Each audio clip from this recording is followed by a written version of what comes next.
Is this a drill or something? Greetings, Exalted Ones. My name is Dash. A lot of people will cringe when you say Star Wars and follow up with fan-made. However, I will put my reputation on the fact that what you're about to see is the greatest fan-made Star Wars anime trailer ever. If Star Wars decided to go down a darker, grittier anime route, Japanese animation of course, this is something they would need to do. The fact that it's not being made, or Oda King, who made it originally, hasn't been contacted, if they haven't, is absolutely mind-blowing. So without further ado, let's watch this together and then discuss it. So it's a short film named TIE Fighter, and it's absolutely phenomenal.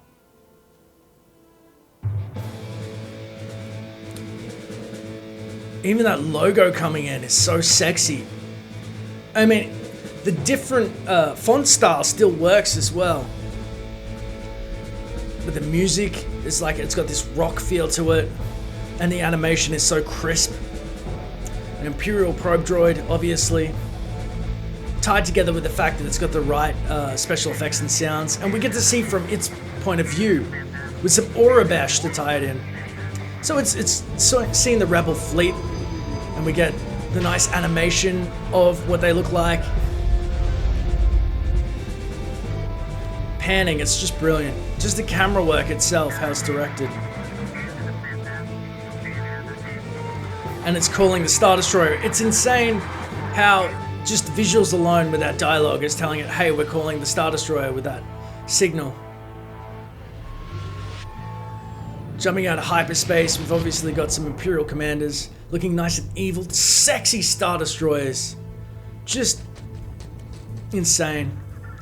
Mobilizing, preparing tactics before the calm before the storm.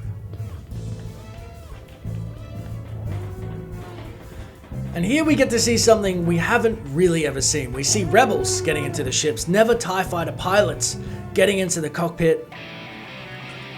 Got that cowboy music. It's like, kick it.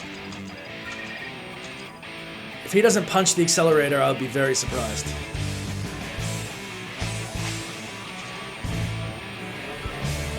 And that cool overlay display.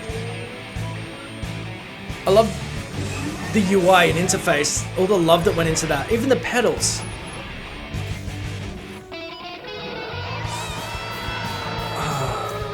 Now that is exciting. Never has the Empire been so sexy. That's a quotable.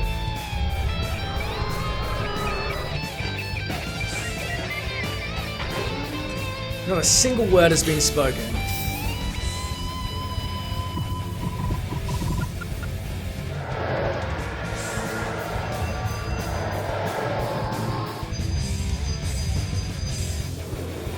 And this is what it's all about, the Star Wars fighting, the fact that the nav systems couldn't do them justice in the 70s, and now you've got all these displays that just look like they must look, you know, you'd envision them now, today's standards.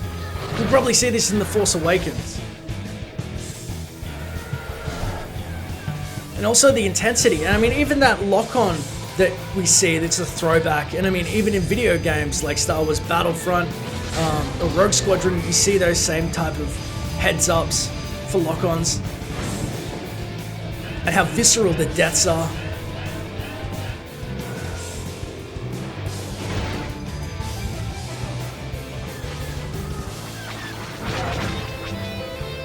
I love this subtle music shift.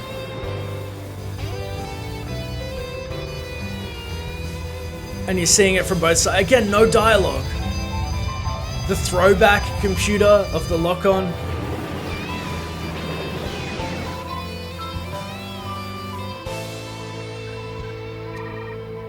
Shields. Oh, beautiful. Oh, man.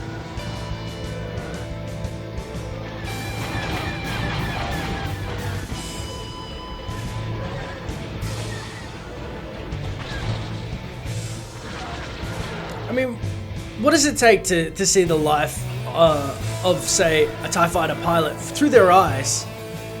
This is something we've just never been privy to.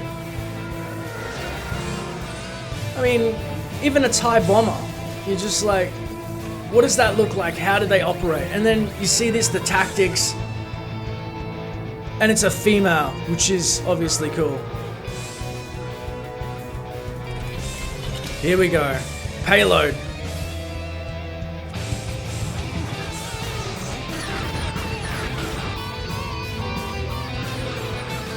I mean, and that would be like a real concern, like trying to outrun them and being a part of a rebellion. Those fractured, kind of shattered screens coming up is so sexy. Think of how much money people waste on animation that nobody cares about every year, you know? And then you got something like this, which is like Star Wars mixed with, I don't know, maybe Gundam Wing, or, you know, that awesome style. You gotta think, why didn't they do this back in the 80s when Japanese animation was so prolific and they didn't have the budget to throw into something? This would have been the perfect alternative. Like Star Wars, The Empire, and then just Day in the Life. I would watch the heck out of that series.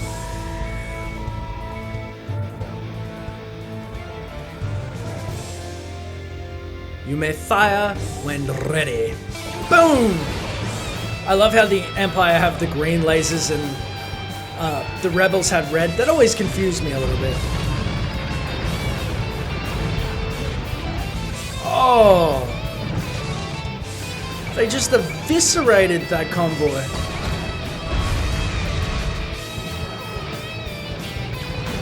Transport's trying to make away with, like, they're, you know, trying to escape, save lives here. That's what you're thinking about. But from the Empire's side, it's like crush the enemy. And they're not just inept people waiting to be choked by Vader. Hit it with like an EMP or whatever. Proton? Whatever the ones are that stop it dead.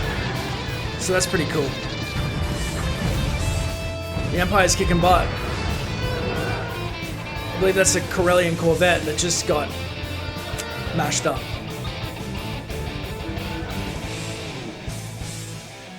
Huh. Live to fight another day. Well done. Return to base. Paul Johnson. Amazing. Music by Zakir Rahman. I feel like I should even let some of this play out because of the beauty of it. Joseph Lavia. And obviously they've used some original animation, or I guess music I should say, from Lucasfilm. That video is absolutely crazy and shows us why we need to have anime on board, I believe. I mean, in the tiers, we've got the animation, for, and it's more kid-orientated, or oriented, I should say. With anime, you can make more adult stories, like the Star Wars Red Harvest, I'd kill to see.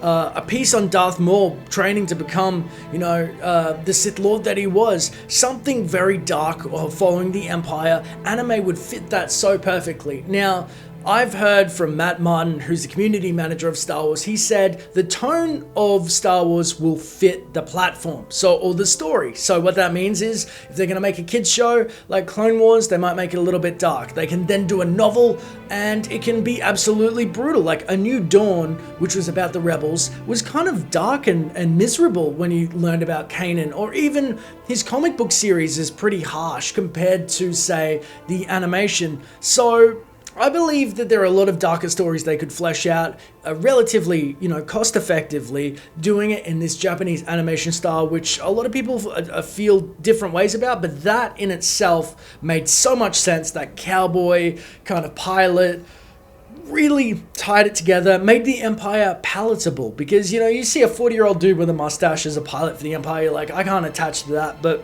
you see it in anime and it's so visceral, you're like, yes, I want to just, you know, enlist in the Empire. It kind of makes you root for the other side a little bit, which usually doesn't happen when you don't see that perspective, and it's not really fun or exciting. But the beauty of this video is our love of Star Wars surrounds, and it binds us together. Let me know in the comments below, would you like to see a Star Wars anime, and what did you think of TIE Fighter, a short film by Oda King 77077. Shout out, give him a shout out, or even just retweet this on Twitter. I'll link it in the description below, or even just say thank you to him. Again, his video will be in the description as well, because if you love Star Wars, I want to talk to you about it. It's as simple as that. If you want to stay up to date with the latest Star Wars videos on origins, games, and theories, don't forget to use those force powers of yours and hit subscribe. And hey, leave a comment below about what you want to see in future videos. It may just get covered. Thanks for watching, and may the force be with you. Always.